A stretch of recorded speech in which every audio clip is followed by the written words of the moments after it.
예, 우리 웨스 대요리 문답 8문을 문답 받고 우리 말씀을 받도록 하겠습니다. 하나님 한 분 외에 다른 하나님이 계신가요? 살아계시고 참되신 하나님은 한 분뿐이시다. 그래서 우리 하나님을 하나님이라 그랬어요. 천주교는 하느님이라 그러는데요. 우리는 하나님이라 그렇게 고백합니다. 우리 교사한 신예배를 드리면서 이런 믿음이 바른 믿음이라면 반드시 성장한다. 성장 혹은 진보한다. 하는 그런 부분인데, 이런 바른 믿음이 되면, 바른 나무가 되면 거기에는 뭐라고요? 바른 열매가 맺힌다. 그런 뜻과 똑같이요. 그래서 우리 교산 신예배에 또 히브리서 이 본문이 적절하게 하나님 주셔서 같이 연관이 되어서 말씀을 나눌 수 있겠다 얘기지는데요.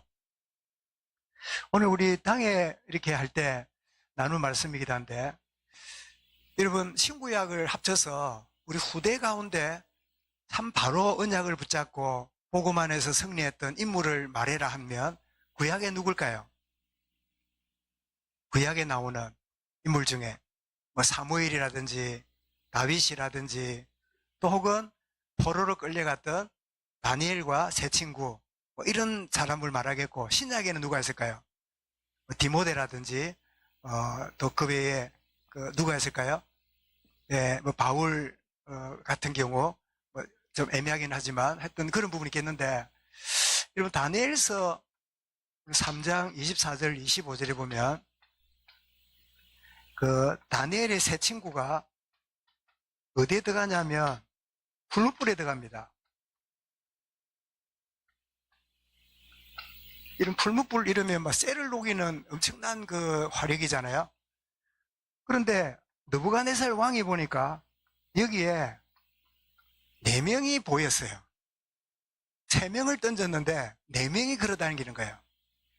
그런데 여기 보니까 하나님의 아들 인자와 같으니라 이렇게 말하므로 이 4번째 분은 누구죠? 예수 그리스도를 말하는 걸 보게 되죠. 한번 물어보겠습니다. 느부갓네살 왕이 3명인 줄 알았더니 4명으로 보인단 말이에요. 분명히 봤기 때문에 성경에 기록되어 있잖아요. 그러면 요 3명도 옆에 계신 주님을 보고 있었을까요? 몰랐을까요?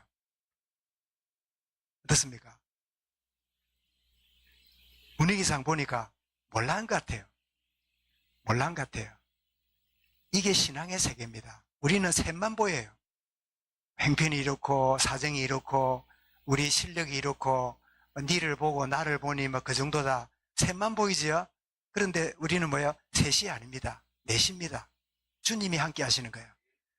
우리 후대들을 바라볼 때 뭐 이렇니 저렇니 뭐 저렇구나 이렇구나 변화가 안 되는구나 그런 눈으로 보지만, 우리는 함께 하시는 주님이 함께 하심을 보셔야 돼요.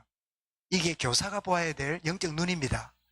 그렇게 하지 않으면 현실 때문에 늘 그냥 거기에 매여가지고 잔소리 내지는 답답하게 기도도 하나님 제 아이를 바꾸어 주시고 이런 기도만 하고 있잖아요. 하나님 새처럼 보이는 이런 가운데도 주님이 함께 하시는, 본인들이 모를지라도 주님이 함께하는 셋이지만 셋이 아닌 이런 축복의 은혜가 우리 후대와 자녀들에게 있기를 원합니다. 우리 교사들이 특별히 마음에 담아야 될 그런 말씀이기도 해서 언급을 합니다만은, 우리 바른 믿음에는 이제 성장과 진보가 따라오게 돼 있는데, 우리 한번 보겠습니다. 우리 서론을 보도록 하겠습니다. 예. 제가 PPT를 준비했으니까 한번 보시면 되겠습니다. 이런 바른 믿음에는 성장이 나타나는데, 이거는 열심과 노력이 아니라 내면의 상태에 따라서 열매가 맺히는 겁니다. 아멘. 우리는 주로 열심히 해야 되고 노력해야 된다는 세상적인 논리로 신앙도 그래 보잖아요. 사실은 신앙생활은 이루려고 몸부림치는 게 아니라 주님이 다 이루어 놓으신 것을 확인해 가는 거예요. 아멘. 주님이 다 이루어 놓으셨어요. 다 이루셨는데 이 이루는데 걸림돌이 뭐냐? 누가 걸림돌일까요? 내 안에 있는 자아입니다. 옛 사람입니다. 내 생각과 신념이 하나님 역사하는 일에 걸림돌이 되고 있는, 그래서 모든 게 다 이루어졌음에도 불구하고 내 안에 있는 걸림돌이 있기 때문에, 그래서 여러분 그 마태 13장에 그 비유가 길가 같고 돌 같고 가시 같고 이런데, 그 밑에 있는 길 밑에 있는 땅, 돌 밑에 있는 땅, 가시덤불 밑에 있는 땅도 여전히 무슨 땅이에요? 옥토예요. 똑같은 옥토인데 위에 뭐지요? 길처럼 딱딱하고, 뭐지요? 돌, 가시덤불이 자꾸 덮여서 제대로 열매를 안 맺는 거지. 그것만 싹 제거되면 열매는 맺히는데, 우리는 그리스도 안에서 열매를 맺을 수밖에 없는 완전한 하나님의 사람으로 부름받았다. 다만 걸림돌만 있을 뿐인데, 그래 신앙생활과 기도는 뭐냐? 걸림돌 제거하는 작업이다. 그렇게 보면 딱 좋겠지요. 이게 나오죠. 자, 길과 같은 상태는 말씀이 마음에 자리 잡지 못하는, 교회를 열심히 다니고 직분을 가져도요 전혀 불신자 같은 그런 내면의 상태고, 두 번째는 돌밭 같은 심령이니까 말씀을 받기는 받는데 어려움이 올 때요 말씀을 놓쳐버려요. 자기 자아로 돌아가 버리는 거죠. 그리고 가시떨기 같은 심령은 뭐죠? 말씀을 늘 받고 있지만 성장하고 결실이 없는, 그래서 흔히 그러잖아요. 왜 나는 열매가 없을까? 왜 나는 신앙의 성장이 안 될까? 또 우리 주변 보고를 합니다. 저 사람은 오래 믿은데도 왜 저래 사람이 안 바뀔까? 왜 변화가 없을까? 그게 무슨 상태지요? 그 상태는 가시떨기 같은 세상 염려와 재물의 유혹, 이런 것들이 그 사람을 사로잡고 있는 결과지요. 좋은 땅은 뭐지요? 30배, 60배, 100배 열매를 맺게 되는, 그래서 에베소 4장 22절, 23절, 우리 송구영 시인 예배 때 이 말씀 붙잡고 시작했잖아요. 같이 읽어볼까요? 너희는 유혹의 욕심을 따라 썩어져가는 구습을 따르는 옛 사람을 벗어버리고 오직 너희의 심령이 새롭게 되어. 그런데 옛 사람을 벗어버려집니까? 안 돼요. 죽어야 돼요. 그래서 그리스도와 함께 옛 사람이 십자가에 못 박혀 죽었어요. 죽어가는 게 아니고 죽었어요. 그게 이제 어느 날 그렇구나 되면 이런 열매 맺는 축복을 누리게 되는 거죠. 자, 계속 보겠습니다. 자, 우리 본문에 보면 바른 신앙의 진보가 나타나다고 말씀을 받고 있는데요. 그 다음 넘겨주세요. 자, 멜기세덱에 대해서 다시 한번 11절에 언급하기를, 어렵다 그렇게 이야기를 하면서 떡과 포도주를 가지고 아브라함을 맞이했던 사람이고, 승리하고는 아브라함을 축복했고, 아브라함이 얻은 것을 그 멜기세덱 11조를 드림으로 11조의 근원이 되는 걸 보게 되죠. 그런데 이 멜기세덱은 아론 지파에 속한 제사장이 아닌 지극히 높으신 하나님의 제사장이라 창세기 14장 18절 그랬죠. 그렇다면 이 멜기세덱은 누굴까요? 오실 메시아 그리스도를 예표한다. 히브리 6장 20절에도 이렇게 말씀하고 있습니다. 읽어보겠습니다. 예수께서 멜기세덱의 반차를 따라 영원히 제사장의 대상이 되어 우리를 위하여 들어가셨느니라. 그래서 히브리서가 뭐라고요? 구약에 나와 있는 그것을 정확하게 설명해주는 사실을 여기서도 발견하게 되죠. 그래서 아마 이 영원한 보좌에 이 법궤가 있고 시온소가 있는 여기에 보여지는 영원한 대제사장 멜기세덱이 이런 모양으로 이렇게 우리에게 그림이 이제 보여지는데요. 참고하면 싶어서 찾아봤습니다. 자, 그런데 도의 초보에 머무는 신자들이 있다. 이렇게 이제 언급을 합니다. 12절, 13절에서요. 자, 때가 오래였다는 말은 뭐죠? 신앙 연수가 오래됐단 말이죠. 그러면 선생, 세월이 흘러서 남을 가르칠 수도 있을 만큼 믿음의 연수가 됐단 말이에요. 그런데 상태는 뭐죠? 누군가에게 가르침을 받아야 돼요. 단단한 음식을 먹지 못한다는 것은 어려운 말씀을 이해를 못해요. 젖을 먹어야 됩니다. 쉬운 말씀만 알아듣는데, 여러분 젖이 뭡니까?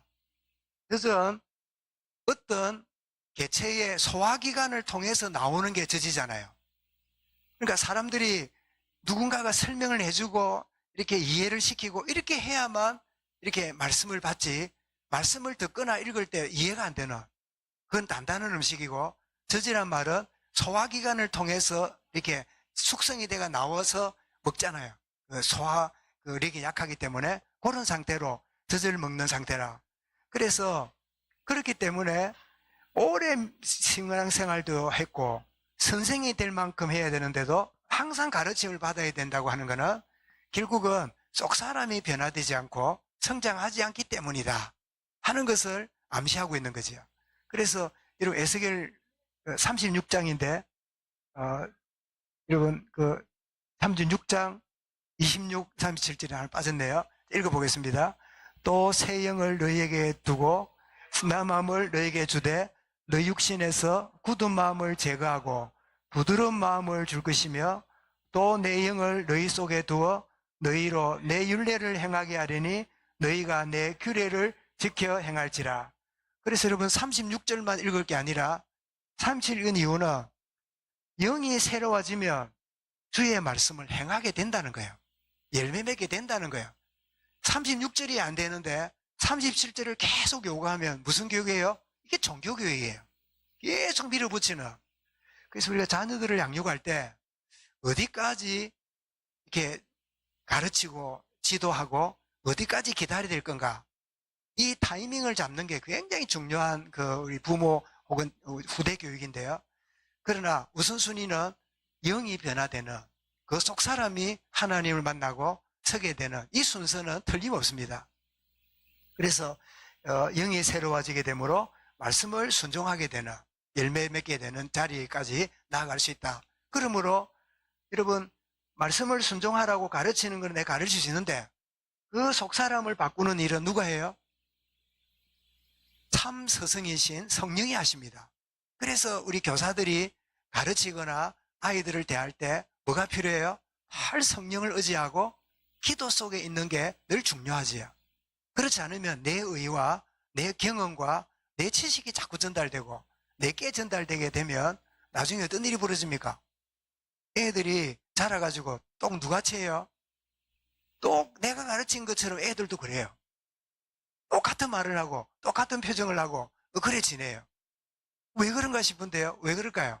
애들은 그냥 보고 듣는 거를 배우기 때문이죠. 그래서 우리가 행함을 가르치기 전에 그 속사람이 변화되어지는 이것이 우선이 되어야 된다 하는 것을 이 히브리서 기자가 도의 초보에 있는 자들에 대한 안타까움을 이렇게 설명하고 있습니다. 그 다음 보겠습니다. 이게 뭘까요? 우리의 이 심령이 돌 같고 가시 같고 이런 것들이 막 붙어 있으니까 이게 뭐 해야 돼요? 파괴되고 파쇄돼야 돼요. 우리 자아가 파쇄되는, 그렇게 되면 옥토 같은 우리의 심령에 열매를 맺는 축복을 누리게 되겠죠. 그래서 누군가가 참 상상해서 그린 그림에 대해서 인용을 했습니다. 자, 그래서 이제는 초보에 있지 말고 믿음이 신앙이 장성한 자로 나아가야 되는데, 장성한 자는 누구냐? 단단한 음식을 먹는 자다. 단단한 음식을 먹는다고요? 무슨 말입니까? 어려운 말씀도 이해를 하는데요.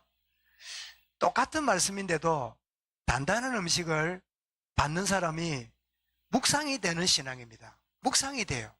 듣고 흘려버리는 게 아니라 그 말씀을 묵상하는 거지요. 그래서 묵상이라는 말은 여러분 아시는 대로 메디테이션이란 말인데요. 이 말은 메디슨이라는 약에서 왔습니다.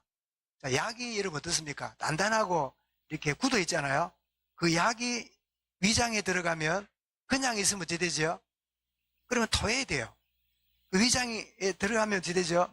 약이 녹지요. 약이 녹는 걸 보고 묵상이라 그래. 말씀이 내게 녹아나야 돼요.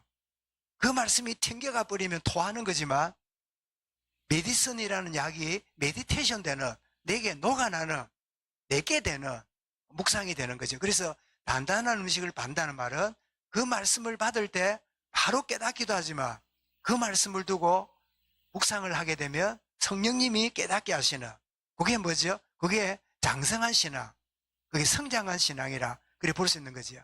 그래서 여러분 시편 1편 2절 우리 잘 아는 말씀인데요. 읽겠습니다.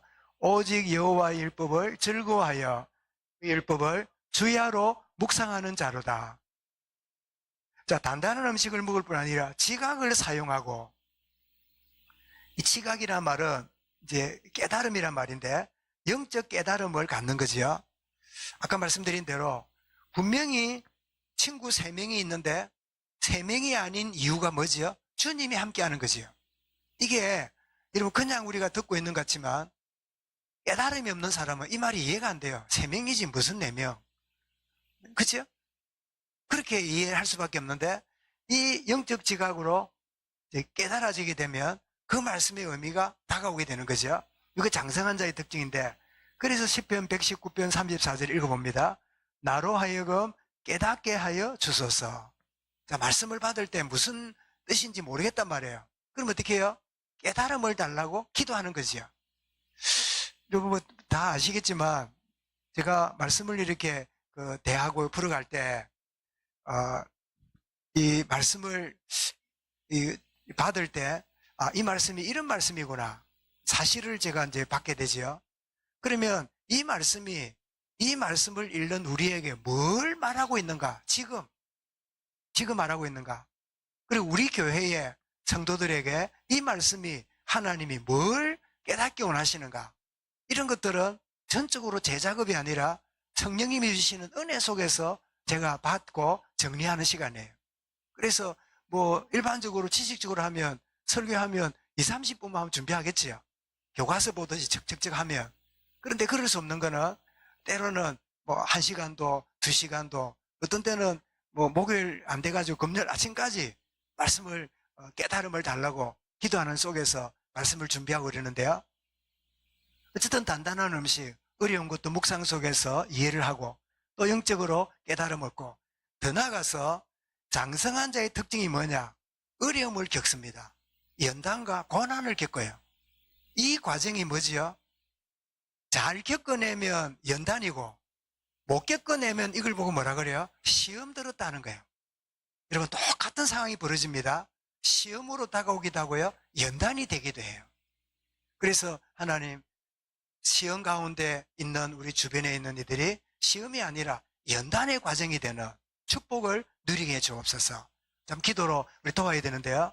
그래서 여러분 창세기 고난당하고 받아서 선악을 분별한다. 이 편이 뭐냐 할 때 한번 읽어볼까요? 창세기 3장 사건 이후에 자신이 재판장이 되어 살던 우리가 재창조된 내면으로 분별하고 헤아리게 된다. 그 말이에요. 창세기 3장 그대로 가진 우리의 자아는요, 내가 기준이에요. 딱 내 기준으로 틀리고 맞고 옳고 그르고 다 판단 다 해요. 그런데 내가 그리스도 안에서 재창조된 내면이 되면요, 뭐부터 보입니까? 흠이 보이고 부족해 보이는 게 아니라 내 눈에 들보가 보여요. 내게 가장 큰 문제가 있다는 걸 깨닫게 돼요. 저 사람에게는 티보다 나한테 뭐가 더 커요? 들보가 보여요. 그래서 여러분 이게 지금 들보라 생각합시다. 제가 이렇게 기둥이 있는 여기에 쳐다보니까 요래 보면 우리 변장로님하고 문자님 보이고 요래 보면 안 보여. 근데 뭐라 그럽니까? 변장로님 어디 갔어? 이런 말이에요. 이거는 있는 게 아니라 뭐예요? 내가 들보가 있으니까 안 보이는 거야. 안 보이는 거야. 그래서 여러분 이 들보 때문에 안 보일 뿐 아니라 그 사람의 장점도 모릅니다. 그래서 우리가 이 좀 반듯한 사람들은 주로 어떻게 했냐니까요. 아이들을 가르치거나 이럴 때도 항상 잘못된 걸 이야기해요. 네가 이래야 되고 저래야 되고 그러는데 그 아이들 마음속에는 엄마는 내 잘하는 거는 말 안 해. 그럼 뭐라는 점입니까? 그거는 당연하지. 그거는 당연하고 거기에다가 안 되는 요것도 하란 말이야. 요게 반듯한 사람이 가르치는 방법이에요. 여러분 동감하십니까? 거의 그래요. 그 아이들은 늘 가면요 꾸중만 듣고 늘 지적만 당하고 늘 자기는 모자란 걸로 자의식이 생기니까요 아이들이 점점점 이렇게 그 자신감이 떨어지는 자존감이 떨어지는 그런 아이들을 자라는 경우가 많아요. 반대로 이 심성이 좀 강한 아이들은요 반발심이 강해가지고 오히려 부모 보란 듯이 성공도 하고요 부모한테 인정받는 뛰어넘어서 대단한 일도 해냅니다. 그래서 죽은 부모한테도 뭐라고요? 아버지 이제 됐습니까? 워낙 지적하고 꾸중하던 아버지가 죽은데도 그 죽은 아버지한테 인정받으려고요 끝없이 성공을 달려가다가 영정 앞에 가가지고 아버지 됐습니까? 이제 됐습니까? 이렇게 할 만큼 죽었는데도 그 남아있는 지적되는 그 상황 때문에 그 자녀한테 영향을 주는 거예요. 참 안타까운 일이지요. 그래서 정말 내가 재판장이 돼가지고 늘 옳고 그름을 말하고 이렇게 말하고 교육도 그렇게 하는, 그래서 우리가 자세히 보면 부족함도 많고 연약함도 많지만 하나님이 그 자녀들, 우리 아이들에게, 학생들에게 주신 은사와 재능이 분명히 있다. 그런 점들을 잘 가르쳐주고 지적하고 일어나도록. 그러면 여러분, 단점이 장점을 듣고 대부분 있잖아요. 단점이 장점을 듣고 지내요. 그런데 어느 날 장점이 일어나기 시작하면요, 단점을 듣기 시작합니다. 그러면서 아이가 바뀌기 시작하죠. 자신감이 생기고 변화가 일어나는. 그래서 우리 재판장이 되어서 가르치는 부모, 교사, 그런 입장이 아니라 정말 우리가 재창조된 내면으로 분별하고 헤아릴 줄 아는, 이런 부분이 있구나. 그래서 제가 그런 말씀 예를 들었잖아요. 초등학교 4학년이 학교가 수업이 시작됐는데 1교시 다 마칠 때쯤에 애가 온 거예요. 그러니까 선생님이 쳐다보고는 자리로 가라고. 이랬더니 수업 시간에 앉아가지고 수업도 안 하고 엎드려가 자고 있는 거예요. 그러니까 얼마나 화가 납니까, 선생님이. 그래, 나오라고. 이래 보니까 애가 보니까 얼굴이 벌게. 그러니까 술 냄새가 나요. 이 조만한 게 술 마시다고 막 그냥, 옛날에는 막 그냥 선생님이 기사대기 때리고 예사했잖아요, 옛날에는. 그래가지고 수업 마치고 선생님도 기분 나쁘고 이래가지고 학교 마친 다음에 교무실에서 이제 퇴근을 준비하고 있는데 자기 반 반장이 왔더래요. 선생님, 제가 드릴 말씀이 있습니다. 그래, 반장 무슨 이야기인데 했더니 오늘 그 수업 늦게 오고 한 아이 있잖아요. 걔가 술 먹었다고 얻어맞고 했는데요. 알고 보니까요, 아침이 됐는데 먹을 거리가 없어가지고 엄마가 술 공장에 가서 술찌꺼기를, 그게 따뜻하다면서요. 술 짜고 나서 그거를 얻어가지고 달콤하니까 먹여 놓으니까 그 아이가 그걸 먹고 가지고 걷는 게 비틀비틀해갖고 학교도 빨리 못 오고 교실에 왔는데 추운 날씨에 날이 풀리니까 얘가 졸음이 해가지고 자고 이래 됐답니다. 이러니까요, 그 이야기 들은 선생님이 얼마나 부끄럽습니까? 얘가 아침도 먹지도 못하고 그래도 학교 온 아이를 그냥 때렸으니까 선생님이 얼마나 힘들어요. 얼마나 마음이 아파요. 그래서 선생님이 퇴근길에 뭘 좀 사가지고 집에 가서 도와주기도 하고 나서요, 평생에 내가 아이들의 겉을 쳐다보고 사정을 모르고 모범생의 기준으로 애들을 보는 게 아니라 힘든 아이들의 기준으로 사람 봐야 되겠구나. 자기의 이 학생을 보는 인생관이 바뀌어놓으라고. 그런 이야기를 저 대학 다닐 때 듣고는 제게도 굉장히 많은 힌트를 주었어요. 내가 사람을 대할 때 잘못된 기준으로 사람을 대해서는 안 되구나. 사람마다 사정이 있는 거를 이해해야 되는구나. 헤아릴 줄 알아야 되구나. 이런 걸 보게 되는데, 신앙에 성장하게 되면 늘 상대방 문제만 보지 않고 자기 문제를 보고 자기를 돌아보는 그런 자로 나아갈 수 있다 하는 말씀이죠. 그 다음 보겠습니다. 그래서 우리 받게 되는 교훈이 뭐냐? 우리는 이 세대를 본받지 않아야 되는데, 우리 로마서 12장에 나오잖아요. 너희는 이 세대를 본받지 말고요, 본받는다는 말이 큰 폼이란 말입니다. 그 폼에 내가 탁 들어가야 돼요. 여러분, 콘크리트 말 압니까? 콘크리트가 뭐지요? 콘크리트는 콘에다가 크레이트 붙인 거예요. 콘크리트 특징이 뭐죠? 굳어지는 거잖아요. 세상이 만든 틀에 내가 들어가야 돼요. 세상이 만든 기준에 나를 집어넣어야 돼요. 그게 뭐죠? 세상을 본받는 거예요. 그럼 목사님 입시도 하지 말고 경쟁도 하지 말고 하지 마라 말이면 그 이야기가 아닙니다. 그게 전부 다가 되면 세상을 본받는 자가 된다는 거예요. 그러면서 두 번째는 뭐냐? 마음의 심령을 새롭게 함으로 변화를 받아. 여기 변화를 받아 뜻이 뭐냐? 트랜스폼이에요. 우리 가지고 있는 틀이 바뀌어야 돼요. 세상에 원하는 틀에서 우리는 뛰어넘는 변화를 받는, 그래서 컨펌이냐 트랜스폼이냐, 이게 오늘 후대들에게 가르쳐야 될 굉장히 중요한 주제입니다. 네 이래야 성공한다, 네가 이래야 인정받는다, 네가 이래야 네가 묵고 산다. 이게 세상을 따라가는 교육이에요. 세상은 이렇게 살지만 너는 하나님의 자녀고 정말 하나님이 기뻐하는 중심으로 네가 나아가게 되면 하나님이 너를 책임지시고 하나님이 너를 복 주신다. 이런 어떤 부분이 뭐죠? 트랜스폼이죠. 선생님, 내가 거기에 제대로 못하고 거기에 내가 이겨내지 못하고 내가 거기에 제대로 못해서 너무 힘들어요가 아니라, 그래, 네가 이길 수도 있고 질 수도 있는데 진다고 네 인생이 진 게 아니다. 너희에게 주시는 하나님의 또 다른 승리의 것들이 있다. 이제 세상에 본받지 않고 세상의 변화가 쫓아가는 게 아니라 우리가 새롭게 되는 축복을 누려가는 이것이, 그래서 오직 마음을 새롭게 함으로 변화를 받아. 그래서 세 번째는 나의 자아가 아닌 하나님의 뜻을 따라가는. 그래서 우리 로마서 12장 2절 말씀 이제 읽어볼까요? 하나님의 선하시고 기뻐하시고 온전하신 뜻이 무엇인가 분별하도록 하라. 그래서 믿음이 연약한 자리에서 세상을 따라가는 인생이 아니라 정말 내면이 변화된 트랜스폼이 되어서 변화를 받아 성숙한 가운데 하나님의 뜻을 쫓아가는 그런 자로 서는. 그래서 말씀 제목이 뭐지요? 바른 믿음은 진보와 성장할 수밖에 없다. 그것이 드러난다 하는 사실을 말씀을 지금 드리고 있는데요. 그 다음 그림 있나요? 예. 여러분, 이 모습이 무슨 모습일까요? 정말 어린아이처럼 누가 가르쳐 주는 것으로 등 끝나는 게 아니라 이 말씀 앞에 주여 내 뜻이 아니라 주님의 뜻대로 이 시대에 원하시는 하나님의 약속 붙잡고 인도받기 원합니다. 이런 모습인데, 근데 이거 보니까 왕관을 쓰고 있잖아요. 그렇다면 이건 누구를 생각하고 그린 그림일까요? 다윗이 아닌가. 주야로 묵상하고 있는 다윗의 모습. 그러다가 저는 그런 생각이 듭니다. 주님, 우리 윤석열 대통령이 저 구치소에서 저런 모습으로 말씀으로 하나님 만나는 새로운 인생이 되는 축복을 누리게 해 주옵소서.